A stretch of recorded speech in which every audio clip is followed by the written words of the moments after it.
ẹ̀yin èèyàn nǹkan dé àwọn bandit tún gbé adájọ́ wọ́n wọlé lọ bá adájọ́ ni o ní nǹkan bí aago 12 lóru wọ́n jí bàbá gbé ẹ wá wò bọ́ bí ṣe ń ró ní kòsẹ́kòsẹ́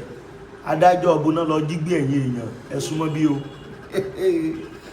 ẹ̀yin èèyàn ẹ tó gbọ́n tí Gumi tó sọ ni Gumi ló mọ̀ jọ lójú ó ní ìjọba tó wà lóde yìí ṣé wọn ò ní yan èèyàn kankan láti lọ bá àwọn ẹgbẹ́ afẹ̀míṣòfò ṣèpàdé ni ó ní ìgbà ayé ààrẹ Buhari Ọ̀ṣínbàjò lọ bákan náà nígbà ayé ààrẹ Jonathan wọ́n lọ pé ìjọba ilé àti ìrí wọn kí ta ni wọ́n fẹ́ yàn lọ ẹ̀yin èèyàn ẹ̀ tó mọ̀ nǹkan tí Gumi tó sọ ẹ mọ̀ bí ìgbà tẹ́yìn wá kàn sáà jáde pé yóò sáà wá nǹkan kan sọ ṣùgbọ́n a mọ̀ gbogbo ìgbésẹ̀ tí ìjọba máa gbé lórí ọ̀rọ̀ yìí ṣùgbọ́n kí wá láwọn àlàyé tó tú nídìí ọ̀rọ̀ yìí máa gbé ẹ̀yẹ èèyàn wa débẹ̀ tí máa ṣàlàyé ẹ̀ lẹ́yọ kọ̀ọ̀kan kò wá tí ìtàn ìmí tó ń bẹ ń bí wọ́n ní ìkan nínú àwọn ọ̀gá lọ́gá ISWAP kódà wọ́n lòun ló jẹ́ bí finance minister wọn bí wọ́n ṣe ń náwó bí wọ́n ṣe ń gòkèlú tí wọ́n ń bọ̀ gbogbo bí wọ́n ṣe ń supply wọn lóríṣiríṣi àwọn nǹkan ìjà olóró wọ́n ní arákùnrin ló wà ń di ẹ̀ pé ló bá juwọ́lẹ̀ fáwọn ọmọ ológun pé òun ò jà mọ́ kódà wọ́n ní nǹkan bíi ọwọ́ aago 5 kọjá díẹ̀ láàárọ̀ kùtùkùtù níbi tí àwọn ọmọ ológun ti ń patrol káàkiri ló bá káwọ́ òkè ẹ wò àwòrán rẹ̀ náà lẹ̀ ń wò yẹn ló káwọ́ pé pé mo ju ọwọ́ lẹ̀ omi ò jà mọ́ ẹ̀yìn èèyàn kí la máa sọ̀rọ̀ yìí sí ọmọ ẹ̀ àtàwọn ìyàwó ẹ̀ ó kó gbogbo wọn wá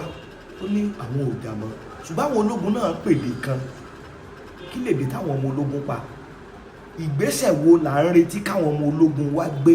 lórí àwọn tí wọ́n kàn ní ọ̀gá ni wọ́n ń juwọ́lẹ̀ wọ́n dẹ̀ dédé juwọ́lẹ̀ ó ní tó ṣẹlẹ̀ o gbogbo ẹ̀ mo fẹ́ sáré ṣàlàyé fẹ́ yín èèyàn lákòókò ráńpẹ́ mí nígbà yín lákòókò mo wá kí gbogbo ẹ̀yin èèyàn wa káàkiri gbogbo ibikíbi tí ẹ lórí ọ̀fẹ́ tẹ́ tí ń wò wá lórí ìkànnì wa Àràbà tẹlifíṣàn bóò ní ojú ọjọ́ ṣe rí àsìkò tí pọ̀pọ̀ ṣinṣin Sunday tòní ẹ̀mí gbogbo wa yóò sọ̀pọ̀lọpọ̀ ọdún láyé gbogbo ẹ̀yin èèyàn wa lágbolé Àràbà mo kí yín o ẹ̀yin ojú tuntun náà sì lè tó jẹ́ pé ìgbà àkọ́kọ́ rè tẹ́ ń lórí ọ̀fẹ́ láti darapọ̀ mọ́ wa lórí ìkànnì wa ẹ̀yin náà ẹ káàbọ̀ ilé rẹ̀ lẹ́yà sí bẹ́ẹ̀ ṣe ń wọlé yẹn bá ṣe wọ́n ṣe ẹ jù sí àwọn ojú tuntun míì náà bẹ́yìn ṣe ń jàǹfààní káwọn èèyàn tuntun míì náà kí wọ́n lè jàǹfààní ètò tá a pè lọ́rọ̀ tó ń lọ káwọn náà lè mọ nǹkan tí ń ṣẹlẹ̀ láàrin ìlú ni o now ẹ jẹ́ á bẹ̀rẹ̀ ṣe rí ìròyìn kan tó jẹ́ pé ó ti gba gbogbo ìlú kan báyìí òun ni ti adájọ́ o tí wọ́n lọ jí gbé o ẹ̀yin èèyàn you can never believe this now adájọ́ tá à ń sọ yìí ó lọ sí ìrìn àjò bó ṣe dé tó padà sílé tó rí tọ́ọ̀nù sílé rẹ̀ bóyá láwọn kan tí wọ́n ń fún àwọn bandit ẹranko yìí lọ́wọ́ ni I don't know ẹ mọ̀ pé informant wọn wà káàkiri everywhere ṣùgbọ́n bí wọ́n ṣe mọ̀ pé ó ti dé kò yé wa nǹkan tá a kàn rí gẹ́gẹ́ bí ìròyìn tá a rí tó tẹ̀ wá lọ́wọ́ ò ní pé ó di nǹkan bí ọwọ́ aago 12 lóru òru sátidé mọ́jú Sunday ní ìní o ìṣẹ̀lẹ̀ tí mò ń sọ yìí ló ṣẹlẹ̀ o ni wọ́n bá kóra wọn lọ níbi ìgbà bí wọ́n ṣe délé adájọ́ wọ́n bẹ̀rẹ̀ sí ní ṣínà ọ̀bọ̀n bolẹ̀ gidi tó jẹ́ pé gbogbo àwọn ará àdúgbò gan ẹni orí yọ ó dilé ni ẹni tó wà nù ilé gan yín gbọ̀n mọ́nú ilé ni ṣùgbọ́n lẹ́yìn ọ̀rẹ́ yẹn wọ́n wọnú ilé adájọ́ yìí lọ wọ́n pè ṣùgbọ́n wọ́n ní wọn fọwọ́ kan ìyàwó wọn sì fọwọ́ kan àwọn ọmọ nígbà tí ń sọ̀rọ̀ yìí inú gbóòbí tí wọ́n gbé justice wọ̀ kò yé wa kódà ẹni tó jẹ́ àwọn ọlọ́pàá agbẹnusọ àwọn ọlọ́pàá nípínlẹ̀ tó ti ṣẹlẹ̀ àwọn náà ti sọ̀rọ̀ ṣùgbọ́n ìpínlẹ̀ wo lélẹ́yìí ti ṣẹlẹ̀ ẹ̀yin èèyàn ibi tá a ti rí eléyìí ó ní ìpínlẹ̀ Kẹ́bí ni o ọlọ́ngbọ́ ìpínlẹ̀ Kẹ́bí lélẹ́yìí ti ṣẹlẹ̀ lágbègbè kan tí wọ́n ń pè ní Zogima Road ní Bunza local government area of Kẹ́bí òun lélẹ́yìí ti ṣẹlẹ̀ káyọ̀ mo ti sọ síwájú aago 12 òru kódà ẹni tó jẹ́ agbẹnusọ àwọn ọlọ́pàá wọ́n ti confam wọ́n dẹ̀ sọ wípé kódà níbi wọ́n ṣe fi ọ̀rọ̀ tó àwọn ọlọ́pàá létí làwọn náà ti kó gbogbo oríṣiríṣi àwọn operatives wọn pé ó yá kí wọ́n mọ̀ lọ wọn wọgbó kí wọ́n mọ̀ wá bàbá kiri ṣùgbọ́n nígbà tí ń sọ̀rọ̀ yìí wọ́n ì tí ìgbúrò bàbá o odidi adájọ́ ni wọ́n lọ ká mọ́lé o ṣe rí pé nǹkan ti dé kí ni mo ló dé nǹkan dé orúkọ adájọ́ tí wọ́n sì lọ ká mọ́lé tí wọ́n gbé ni Honourable Justice Farouk Hassan Bunza láti ìpínlẹ̀ Kebbi kódà àwọn tó jẹ́ gbogbo àwọn lọ́gàálọ́gàá lórí ẹ̀ka ètò ìdájọ́ ni wọ́n ti ń ṣèpàdé báyìí pẹ̀lú àwọn ẹ̀ṣọ́ aláàbò pé Justice Haruna ò mọ̀ gbọ́dọ̀ lọ kí gbogbo àwọn ẹ̀ṣọ́ aláàbò kí wọ́n ràn wọ́n lọ́wọ́ ṣùgbọ́n nígbà tí ń sọ̀rọ̀ yìí wọ́n ní gbogbo àwọn ẹ̀ṣọ́ aláàbò wọ́n ti kán lógbó wọ́n jí odidi adájọ́ gbé o táwa ló wá sèfù wọn báyìí nígbà tí wọ́n lọ kádájọ́ mọ́lé láago 12 òru èní sátidé mọ́jú èní Sunday ìṣẹ̀lẹ̀ nípínlẹ̀ Kebbi ẹ̀yìn èèyàn ṣẹ́ni kó gbẹnu tán èmi àtẹ̀yìn ọlọ́run kúkú ní jẹ́ ká sílẹ̀. náà ìkejì tí ń bẹ́ẹ̀ bí ẹ̀rọ pé mo ti sọ pé mi nígbà yẹn lákòókò òun tún lè Gumi o ẹnu Gumi yìí rọ̀ ṣùgbọ́n nǹkan kan tó kàn ń jọ mi lójú ò ní wípé tó bá jẹ́ pé aráàlú kan bóyá ọ̀dọ́ kan àbíyàn kan ló jáde tó ń sọ gbogbo tí ó ń sọ yìí mo mọ̀ páwọn ẹ̀ṣọ́ aláàbò ìjọba wọn ti gbérú ẹni yẹn ṣùgbọ́n nǹkan kan sì ń jọ mi lójú dọ̀la pé ṣé Gumi ó ní nǹkan kan immunity wà fún ni àbí kí ló ṣẹlẹ̀ màá sì tún reverse ọ̀rọ̀ àwọn defence minister ìyẹn General Christopher Musa tó lẹ́nikẹ́ni táwọn bá rí bóyá nípa ọ̀rọ̀ ẹnu ní fi ń ṣègbè fáwọn èsì òkọ́kú àbí one way or the other ó ń support wọn onírú ẹni yẹn báwọn ó ṣe treat àwọn èsì òkọ́kú làwọn ó ṣe treat wọn now ẹ wá máa gbọ́ tí Gumi tó sọ o bí ìgbà téèyàn bá ju jáàbù nìyẹn ni o ó ní ìjọba tí ń bẹ lóde yìí ó láwọn ò mọ̀ tí ì rí kí wọ́n rán àwọn èèyàn kan lọ bá wọn Boko Haram àbáwọn Bandit kí wọ́n lọ bá wọn ṣèpàdé ó ló sì ń dọ̀ lójú àwọn ò mọ̀ dí kankan táwọn ò tí ì rí pé ìjọba Tinubu yìí kí wọ́n ti rán àwọn aṣojú wọn lọ bá wọn èsì òkọ́kú nínú igbó ló bá bẹ̀rẹ̀ sí ní ka o ó nígbà ayé ààrẹ tó kú ń jọ sí ìyẹn Umaru Musa Yar'Adua ó ní wọ́n rán èèyàn lọ Niger Delta tí wọ́n lọ bá wọn ní Greek tí wọ́n ṣèpàdé pé ìpàdé tí wọ́n ṣe ń gbà yẹn ló bí amnesty program tí wọ́n ń fún àwọn ọmọ Niger Delta alájàgbéla tí wọ́n fi rán wọn lọ school tí wọ́n ń fún wọn lówó tí wọ́n ń kọ́ wọn ní sí ọwọ́ ó ní yẹ ìkan ó ní kò wá tán o ó ní kódà ìgbà yí ààrẹ àná tó kú náà tó dolóògbé Muhammadu Buhari ó ní Ọ̀ṣínbàjò náà ó lọ bá wọn ṣe mítìn ó lọ Ọ̀ṣínbàjò lọ kíríkì ó nígbà tó Ọ̀ṣínbàjò sì lọ kíríkì ó dé ó ń justify ìrìn àjò tó lọ látàrí wípé ó lédè tí igbákejì ààrẹ ìgbà yẹn tó pè ní wípé àwọn èèyàn àwọn tí ń bẹ ní kíríkì ará Nàìjíríà náà ni wọ́n àwọn ò lè fi wọ́n lẹ̀ báwọn ṣe lẹ́tọ̀ọ́ làwọn náà lẹ́tọ̀ọ́ ó ní ṣùgbọ́n nǹkan kan tó wá ń dán lójú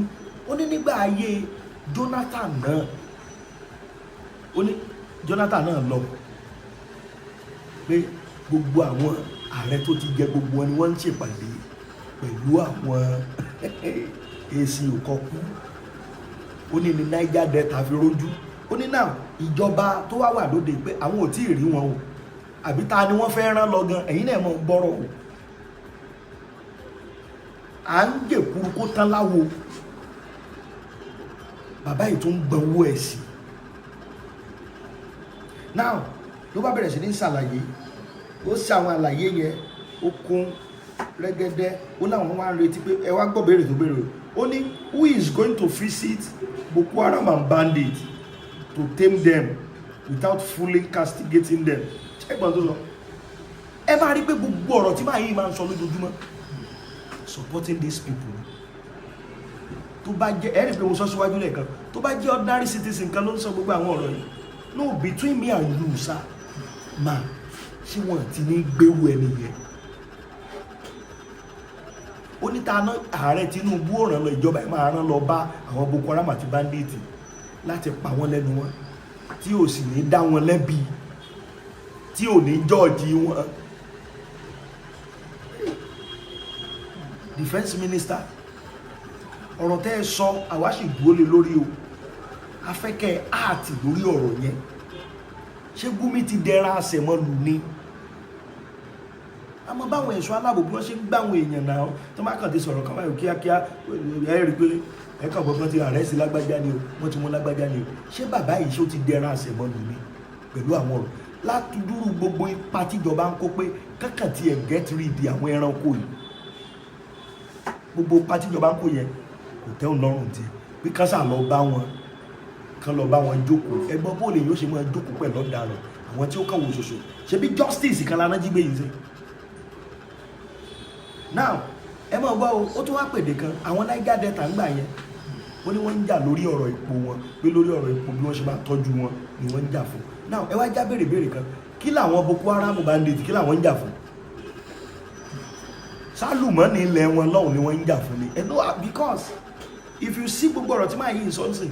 ó ti rí àwọn Boko Haram àwọn iswap àwọn bandit bí alájàǹjàgbé látọ̀dọ̀ wọn let's just be sincere but àwa ṣì ń retí ìjọba yìí kí wọ́n gbé ìgbésẹ̀ lórí báyìí bí bẹ́ẹ̀ kọ́ Ọlọ́run yóò lẹ́yìn rẹ̀ Ọlọ́run yóò lẹ́yìn rẹ̀ tó bá jẹ́ pé Gumi ti dẹ̀ra àṣẹmọ́nù gbogbo tó bá ti sọ aṣọ gbé Ọlọ́run yóò lẹ́yìn rẹ̀ n tó sọ tí mo ní kí n gbé ẹ̀yìn ìwà débẹ̀ nìyẹn. now èyí tó wá jẹ́lẹ̀ kẹta tí máa fi káàdì ẹ̀ ńlẹ̀ olórí àwọn iswap tó jẹ́ pé òun ganan ló fẹ́ẹ̀ jẹ́ bíi mínísítà ètò ìnáwó wọn náà bá ló wá ju ọwọ́ lẹ̀ o ó kó ọmọ ẹ̀ dání ó kó ìyàwó dání bó ṣe déwájú àwọn àmì báyìí ló bá náwó sọ́kè fi ẹ wá o mi ò gbà mo ti sú mi o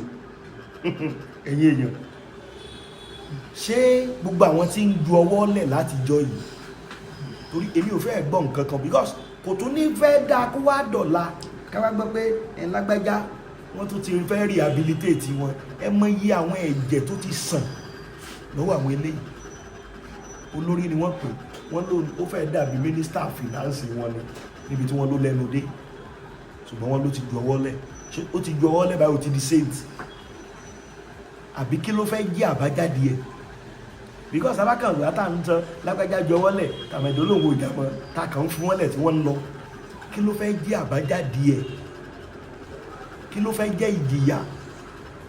àwọn tí wọ́n ti rán lọ sọ́run ṣé tí wọ́n kàn ti tán náà nìyẹn ó kọ́ ọmọ lọ́wọ́ ń sìn ó kó ìyàwó lọ́wọ́ ó gbé AK-47 ẹyọ kan lẹ̀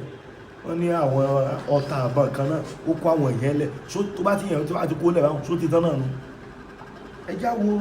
torí èmi dẹ̀ mọ̀ wípé gbogbo tó wá kólẹ̀ kò torí Ọlọ́run kó lẹ̀ o torí bí àwọn ọmọ ológun ṣe ń bọ̀m̀bù wọn tí wọ́n ń bò báàdì wọn gidi òun ló fa gbogbo kìíní yìí ó rò pé kó n tètè ya jọ wọlé kó nǹkan mọ kùkù sàrà òun ló fà á tẹ́ fi rí ọ̀pọ̀lọpọ̀ àwọn iswap member yìí tí wọ́n fi sáré wá ń ju ọwọ́ lẹ̀ náà ṣé tó bá kà ti ju ọwọ́ lẹ̀ sọ́n ti di sẹ́ǹtì náà nìyẹn àtọ́jú wọn ànáwó lé wọn lórí àtúndí àbílẹ̀ tiwọn àbí kí ni ó fẹ́ jẹ́ àwọn tí wọ́n ti ń fẹ̀mí wọn ṣòfò àwọn ìyẹn tí wọ́n ti tán nìyẹn èmi ò ní kó kọ́mọ̀ ju ọwọ́ lẹ̀ ó dáa kán ju ọwọ́ lẹ̀ o ṣùgbọ́n pọ́n ju ọwọ́ lẹ̀ yẹn kò tó ìyẹn ò ní kí wọ́n má prosecute wọn torí mo rántí ìlànà tí àjọ àgbáyé là kalẹ̀ bí èèyàn bá lóun ju ọwọ́ lẹ̀ kò stop kí wọ́n má prosecute ẹni yẹn ṣùgbọ́n ẹja máa mọ́nítọ̀ ọ̀rọ̀ yìí káwo ohun tó máa yí àbájáde káwo ìgbésẹ̀ tí iléeṣẹ́ ológun ó gbé bóyá a tún gbọ́ pé wọ́n tún ti rehabilitate ẹ̀ wọ́n fẹ́ dá padà sáàrin ìlú ni àbí a gbọ́ wípé wọ́n ti gbé wọn lọ ilé ẹjọ́ wọ́n fẹ́ lọ sọ wọ́n dèrò ọ̀run bóyá ló máa jẹ́ ẹ̀sà ìjà máa wòran ṣùgbọ́n gẹ́gẹ́ bẹ́ẹ̀ tí wọ́n á lórí ìkànnì tí wọ́n ń bè àwa ó gbìyànjú láti wọ́n fún yín ní update